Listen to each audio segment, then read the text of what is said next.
the group chat. All right, then everybody, this is Yara here, and I'm over here with Taylor, who got first place at our locals. And what deck are you playing today, Taylor? Adventure Punk. Adventure Punk, okay. Yeah, and then everybody was hyped to see the last match right here. So before we get started, do you have any shout-outs or anything you want to say?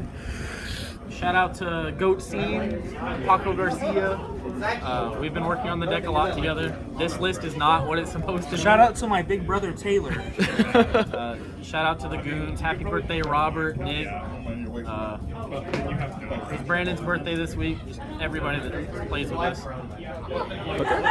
So then we're going to get started then. So for the Punk cards, we play 2 Xiamen, 3 Foxy Tune, 1 Deer Note, and 1 Ogre Dance. 3 E-Telly, of course. Some people cut this. This makes it so that if you start with Foxy Tune or Xiamen gets stopped, you can still fiber combo and scythe somebody. So you can go like Foxy Tune, summon Xiamen, search this, discard this, summon Xiamen, make fiber that way. I wouldn't change this at all. I don't think you need any more. Then the adventure cards. 3 Enchantress, Griffin, Ride, Adventure, Draco back, Foolish. It's pretty standard. I think these cards are better than the Therion cards. These let you make Baron and Shooting Riser in the combo, and a lot of people are playing the Zombie Punk deck, and the Therion cards just do not function under Zombie World. Then we chose to play the 1 Souls and 1 Illusion of Chaos. You can only play 1 because of another card in our deck. It keeps us from drawing cards. But if you hit this off Chaos Ruler or open it, this turn it adds Herald to the board. Worst case, it makes dark. I wouldn't play the deck without this, but you don't want any more. And the Red Rose, Rocks Rose, and Basil. I feel like if you're playing Punk cards and you're not playing this in whatever version you're playing, the deck's just not as strong. This gives you 3 extra bodies on the board. Then the 1-ofs, you play Jet, Snow, and Scythe. Some people call these bricks. It's not even that bad to draw this. This is a free discard. This is a free discard. They're usually not that bad to open. If you draw a Scythe, like they can stop the fiber and they still get Scythe. Do you think Konami made a mistake bringing this back, Jet Synchron? Or do you think it's fine? Really, I think fiber needs to go, and I think this should have gotten moved. But I am playing the Lancia on the side, so like usually this will come out against like Flunderies or something. So I'll let you full combo and set Lancia against them. It's pretty good.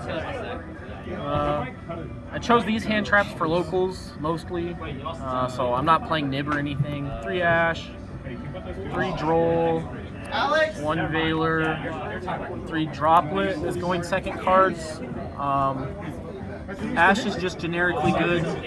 Half the time I'm summoning this because they stop my E-Telly or something. This card's just okay. Droll is really good against all of these adventure decks. It's good against the Dragon deck. It shits on everything. It beats the Drytron deck against Flunder. The 1 Veiler is just to summon off Fiber to make access code if I have to. You can hit it off Chaos Ruler, bring it back with Celine. It's just there as a utility. 3 Droplets. We were playing Nib before, but we feel like if you play Nib, you have to commit more hand traps to the deck.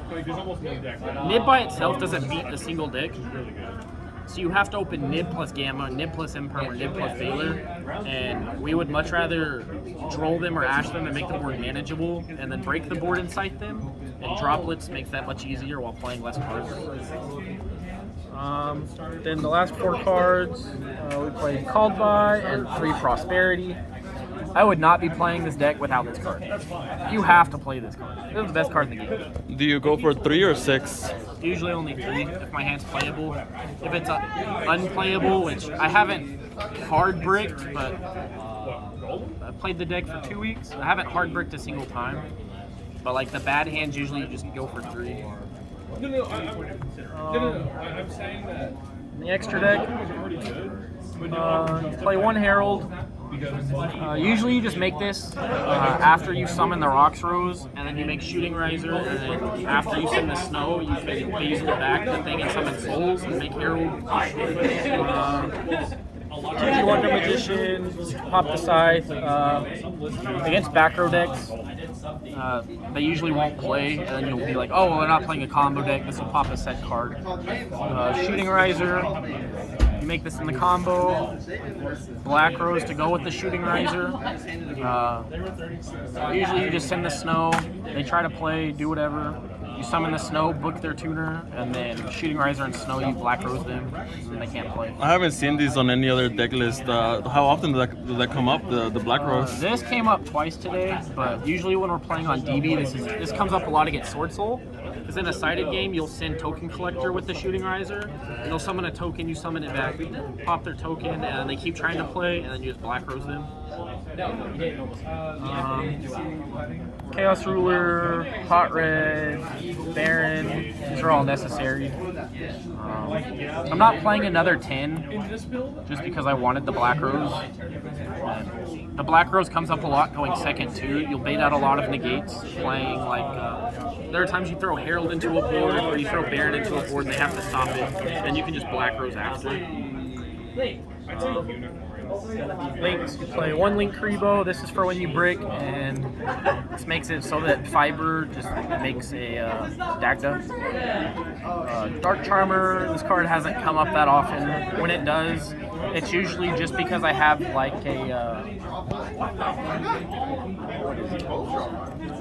just a random Spellcaster engrave, and I can summon this off. So you can go Fiber, and then off the thing, make this, summon this. So we're closing up. Any final purchases? Just summon something, and then you turn this and their monster into Celine, and then Celine bring back like Joel or something. There's a square hole right here. You can walk through.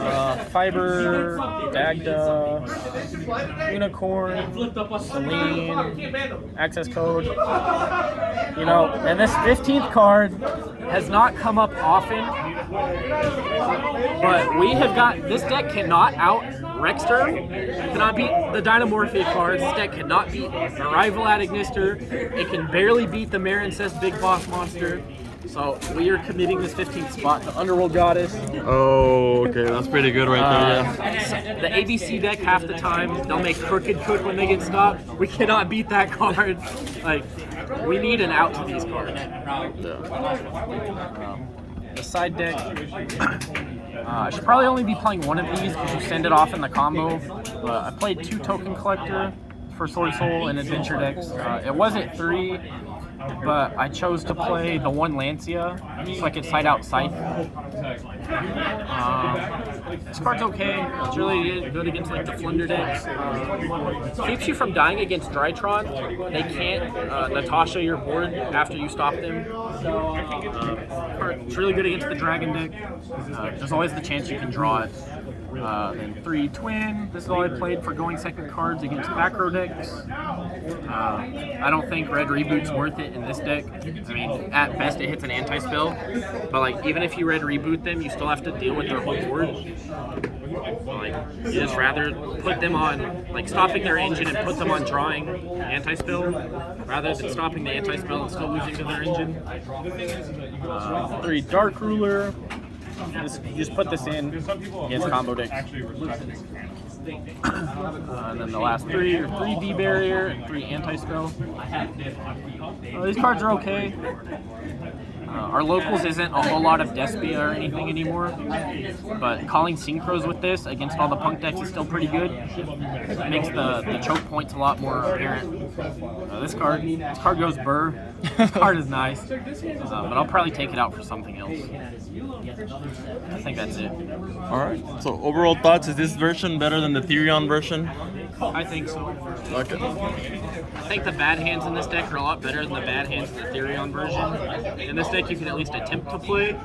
You might lose to like a single Veiler or Ash, but like the Therion cards, they can just clone. But I think past turn 1, the Therion cards are a lot better. I'm just scared of Zombie World. That makes sense. Alright then, Taylor, thank you so much for that awesome deck profile. Appreciate it.